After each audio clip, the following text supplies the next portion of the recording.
In movies, saloon brothels look like fun and romance. In sheriffs' and doctors' records, the story is very different. Forced debts, constant fights, tainted booze, and women who kept the local economy running while being treated as disposable. A lot of people pretended not to see it because that money paved streets, built churches, and sponsored the town team. I'm going to show 20 facts found in reports and letters from the time. Subscribe and turn on notifications. Number 1. Have you ever stopped to think about how a real Old West brothel actually worked? Forget that movie image with grand staircases and fancy dresses. In Deadwood, during the 1876 gold rush, the reality was very different. Canvas tents set up next to saloons, right in the mud and chaos of the mining camps.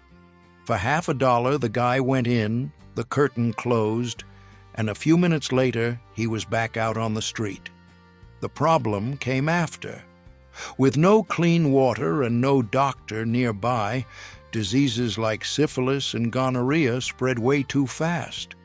In a matter of weeks, the local cemetery had more action than Main Street. And the sheriffs? They looked the other way. After all, that business kept money moving in town. Some customers paid with gold dust, and the madams wrote it all down in the same ledger where they recorded the bottles of whiskey they sold. Number 2. Have you ever stopped to think about who really bankrolled Old West towns? It wasn't the miners with their wages. In Virginia City, Nevada, in the 1870s, the biggest silver mine in America drew in thousands of men, but City Hall was always broke. The solution? Charging license fees and fines to brothels and saloons. On Sunday, the priest talked about morality. On Monday, the treasurer counted that money to pay for the streetlights. In the middle of all that mess, a French woman named Eleanor Dumont made a fortune at the blackjack tables. The thin mustache she had on her face became her nickname, Madame Moustache. She didn't just gamble, she ran the place. And when things got tight, she started running brothels in several mining camps. The business of sin kept the city standing while everyone pretended not to see it. Number 3. Tombstone, Arizona, became an Old West legend, but not many people talk about what really went on behind the scenes. The Birdcage Theater opened in 1881, right in the middle of the silver boom. Downstairs, it looked like just another regular saloon, music, cards, and whiskey. But there was one detail that changed everything. If you knew the right way, you'd find a hidden staircase. Up there, 14 cramped little rooms ran day and night without stopping. Miners blew a week's pay in minutes. Sheriffs and deputies went up too, just through the back door so nobody would see. The whole town knew, but nobody said a word. Why? Simple. That money kept Tombstone running. While silver was pouring out of the mines, everyone looked the other way. That's how the town earned its outlaw reputation, one that still sticks today. Number 4. Some people think women were pushed to the sidelines in the Old West. Mattie Silks proved the opposite in Denver around 1875. She saved up money, bargained hard, and bought a brothel for about $13,000, a fortune back then. She ran everything like a real businesswoman. Almost 20 employees, clear rules, pay on time, and the books balanced every night. The business took off.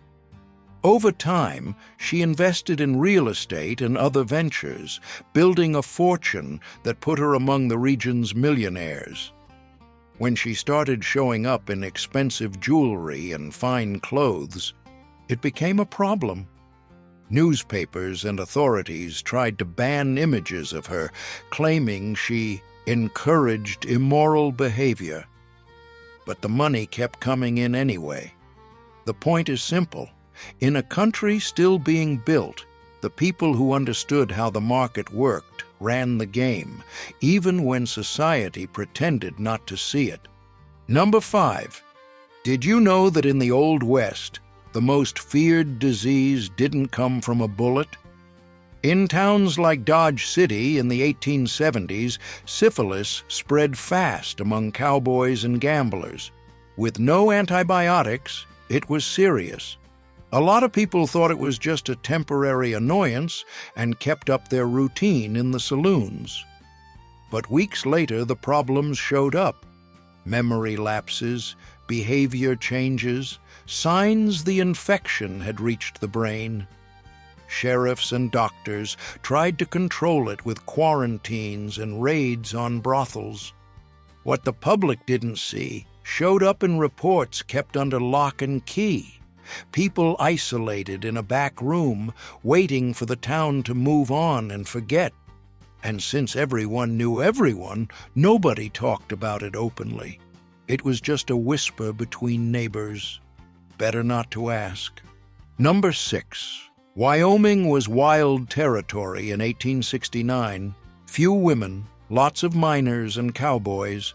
Local politicians had a problem. They needed families to civilize those saloon towns. Here's the part the history books don't really tell. The madams who ran brothels were some of the richest, most connected people in those places. They paid taxes, knew everyone who mattered, and knew exactly how the political game worked behind the scenes. Coincidence or not, Wyoming became the first place in the United States to give women the right to vote. The official story talks about progressive ideals, but some people say the pressure came from those with money and an interest in more stable laws. Records of meetings between those madams and local politicians supposedly disappeared because they showed an uncomfortable truth. American women's suffrage may have started in rooms society preferred to pretend didn't exist. Number 7. San Francisco in the 1850s had a dirty secret that few people wanted to face. In certain alleys, there were what they called cribs, tiny cubicles so small you could barely fit one person lying down. Inside, Chinese women were kept locked up day and night. Many arrived in the country through smuggling rings, were given fake names, and found out they owed fortunes they never asked to borrow. Outside, lines formed from dawn until late. Missionaries tried to call it out. Newspapers ran stories. Lawsuits were filed. But local politics treated it as just business and looked the other way. The most disturbing part is that a lot of this documentation stayed buried in the archives of abolitionist groups for decades. It only came to light when researchers decided to dig through folders nobody had opened for generations. The more you dig, the more you find. Number 8. In the Old West, not every woman stayed quiet and waited around. Big Nose Kate, born Mary Catherine Horany, was known from Tombstone to Dodge City. Around 1880, she was living with Doc Holliday and working on the side of town everyone used, but nobody admitted to. The story goes that when Doc was arrested and people on the street were talking about hanging, Kate didn't just sit there. She set up a distraction. Some say it was a fire near the jail, others say it was a commotion in the street. The result was that Doc got out free. Later, a picture of her in a low-cut dress holding a revolver started making the rounds. Important people complained it was turning an outlaw into a celebrity, and the image disappeared from shop windows. That raises a question worth thinking about. In the West, who decided what became history and what got forgotten? Number 9. You've probably heard about the gold rush, but the railroad rush had its own secrets. Between 1865 and 1875, railroad expansion dropped thousands of workers into temporary camps in the middle of nowhere. These men spent 12, 14 hours breaking rock and laying ties. When night came, they needed an escape, and that escape came on wheels. Rail cars were converted into discrete setups that offered female companionship. The system worked like this. When the line moved 50 miles, the car moved with it. The women dealt directly with foremen and local sheriffs. Union Pacific never admitted any involvement, but payment records show morale expenses on multiple sheets. This image survived because someone hid it among shipping documents. Number 10. Do you know what it was like to end up in a Kansas frontier town in the 1880s? The cattle came through, the railroad brought money, and Dodge City grew fast. But there was a side history books usually skip. Farm girls disappeared without a trace. Some were orphans that broke relatives would lend out. Others believed promises of jobs as maids or seamstresses. When they arrived, the reality was different. A room in the back of a saloon and a debt that never ended for clothes, a bed, and food. And the sheriff? A lot of times he looked the other way because the saloon paid taxes and kept the local economy moving. With no doctor and far from any family, diseases like syphilis and tuberculosis spread easily. Within a few years, many of these women had already changed their names, vanished to another town, or ended up in an unmarked grave. Number 11. Helena, Montana, early 1870s. When the gold rush kicked off, this town was nothing more than a pile of tents and mud. But money drew in all kinds of people, and an Irish woman named Josephine Airy saw opportunity where others saw nothing but chaos. She showed up with nothing and started out serving drinks. Within a few years, she owned places that stayed open all night. Her big break came when fires wiped out entire blocks downtown. While others ran, she bought up cheap land. Soon, she was renting buildings to banks and shops. Businessmen shook her hand in public but whispered behind her back. The problem was never her money. It was that she refused to stay in the background. This scene shows her property at its peak, when she already controlled a big chunk of the city's commercial center. Number 12. The West had an unwritten rule that not many people know about. In the 1870s, towns like Dodge City and Abilene became stopover points for cowboys after long cattle drives. These guys showed up with months of pay in their pockets and thirsty for a good time. The trouble started when two men went after the same woman in a saloon. Things heated up fast and ended in a shooting or a stabbing. What's interesting is what happened after. The sheriff usually looked the other way. Why? Simple local economics. Locking up customers who spent money was bad for business for the whole town. Hotel owners, merchants, and even politicians depended on that outside cash. So justice worked in a very selective way. The next day, everything went back to normal, like nothing had happened. That kind of arrangement explains a lot about how the West really worked. Number 13. San Francisco became a different place after gold was found in California. In the 1860s, the port was taking in sailors and miners with pockets full of cash. The Barbary Coast was the neighborhood where everything happened. Saloons stuck right up against brothels, and down in the basements there were places to smoke opium. A lot of people used the drug like medicine just to get through the back-breaking work. The authorities let it slide as long as the money kept moving. But when the press started showing that underworld, reformers demanded change. And guess who got blamed? Chinese immigrants, not the business owners who were profiting off all of it. In police raids, they arrested the little guys while the bosses stayed free. That same pattern would repeat in American politics for decades. Number 14, New Orleans, 1870s. The Civil War was over, but the city was already buzzing at night. In the French Quarter, saloons and dance halls drew all kinds of people. But there was a catch. The color of your skin decided where you could go in. Number 14, New Orleans, 1870s. The Civil War was over, but the city was already buzzing at night. In the French Quarter, saloons and dance halls drew all kinds of people. But there was a catch. The color of your skin decided where you could go in. The famous quadroon balls brought together wealthy white men and mixed-race women, but everything followed strict rules of separation. Different rooms, set times. If anyone dared cross that line in a bar, the newspaper splashed a scandal and the police showed up at the door. Sometimes they shut the place down, sometimes they just took a bribe. And here's the detail few people talk about.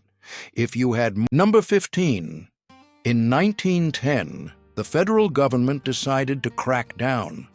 The Mann Act made it a federal crime to cross state lines with women for immoral purposes, with serious prison time. Agents from Washington started working with local police, and raids began happening in the middle of the night. Doors were kicked in, ledgers were seized, and rooms went empty overnight. A lot of places shut down for good. The people who worked in those spots had to find work somewhere else, usually in city centers. What was left of the business moved to the back rooms of bars and cheap hotels, out of the law's sight. The reports from these operations stayed filed away in federal archives for decades. They show how a single law reshaped whole neighborhoods and changed the lives of thousands of people overnight. Number 16, Leadville, Colorado, 1880s. The town blew up out of nowhere when silver was found in the mountains. In just a few years, it went from a camp to a metropolis of 30,000 people. Folks poured in from everywhere, chasing a fortune, and where there are men with money in their pockets, businesses pop up for every taste. The houses of ill repute ran like organized companies. The women got paid per customer, but the madam kept half. It sounded like a good deal until you looked closer. Room rent, clothes, food, drinks, everything was charged separately and written down in a notebook. By the end of the month, many owed more than they made. It was a trap without a lock. You walked in free and walked out in debt. This system of control through debt was common in towns that grew fast and disappeared even faster. Number 17, San Antonio, Texas, around the turn of the 19th to the 20th century. The city was growing, but the Old West was still alive in the alleys and saloons. In the entertainment blocks, those houses of pleasure worked like real information hubs. The madams knew judges, ranchers, outlaws, everyone passed through. The story goes that members of the Wild Bunch, Butch Cassidy's gang, used these places as stopovers between robberies. Businessmen came in through the back door and left without a trace. When the law tightened up, incriminating papers vanished before sunrise. Notes with important names turned to ash in the fireplace. It was a system that ran on trust and silence. That's why so many stories from that time stayed only in the memories of the people who lived it, never in the official records. Number 18, Pendleton, Oregon, has a secret under the pavement that stayed hidden for almost a century. In the 1880s, the town built a network of tunnels connecting brothels, saloons, and even upscale hotels. It worked like this. When the law came knocking, important customers disappeared underground and calmly came out through the basement of some nearby business. We're talking wealthy ranchers, merchants, and even politicians who spent their days preaching morality. The women who worked in those places knew every turn in those dark corridors and guided the men through in silence. For decades, any photo that showed the entrances was destroyed by the authorities. After all, how do you explain that the local elite had their own private escape route? Today, those tunnels are a tourist attraction, but back then, this was Oregon's best-kept secret. Number 19. Fort Laramie sat halfway along the route for people heading west, and a lot more was going on there than the books talk about. Soldiers and traders stopping at the fort wanted company, and women from nearby tribes were pulled into a trade setup everyone knew about but nobody talked about openly. Buffalo hides, blankets, whiskey, everything became currency. The commanders knew all about it, but let it slide because it helped avoid conflict with the local tribes. It was like an unwritten deal that kept the peace. Documents from the time show this kind of arrangement existed at dozens of forts along the frontier. For more than 100 years, images like this stayed locked away in private collections because they showed a side of the conquest of the West that nobody wanted to admit. The official story always preferred to tell only the clean version. Number 20. Did you know Idaho was one of the first states to give women the right to vote in 1896? But there's a part of that story the books don't tell. In the 1890s, mining towns were flush with cash because of the silver boom, and the people making a lot of money were the madams who ran brothels. When the suffrage movement started gaining steam, those women saw an opportunity. They understood that voting could change their own lives. Documents from the time show that madams took part in public protests demanding equal rights. The problem is the authorities didn't like that at all. They quickly censored images and records that linked those houses to the movement. They thought it would stain the cause, so they erased that part of the story. But the records survived, and they show the fight for the vote had support from places nobody expected.